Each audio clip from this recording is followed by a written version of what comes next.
నమస్తే. Doctor N Madhuri అనే నేను దృష్టి ఐ హాస్పిటల్ తరఫున మీతో మాట్లాడుతున్నాను. ఆరోగ్యవంతమైన ప్రజలతో, పేదరికం లేని సమాజంతో మన ఆంధ్రప్రదేశ్ మరియు భారతదేశం అభివృద్ధి చెందాలన్నదే నా విషయం. P4 బంగారు కుటుంబం కార్యక్రమంలో మార్గదర్శిగా భాగస్వామి కావడం నాకు ఎంతో సంతోషంగా ఉంది.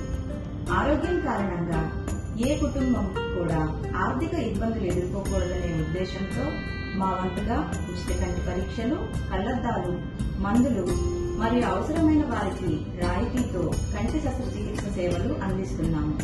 ఇటీవల కాకినాడ సిటీలో నిర్వహించిన P4 ఉచిత కంటి వైద్య శిబిరంలో 233 మందికి స్క్రీనింగ్ నిర్వహించి అవసరమైన వారికి తదుపరి చికిత్సను అందించాము. 2047 నాటికి పేదరికం లేని ఆరోగ్యవంతమైన ఆంధ్రప్రదేశ్ నిర్మాణంలో మనందరం భాగస్వాములవుదాం. మరి మీరు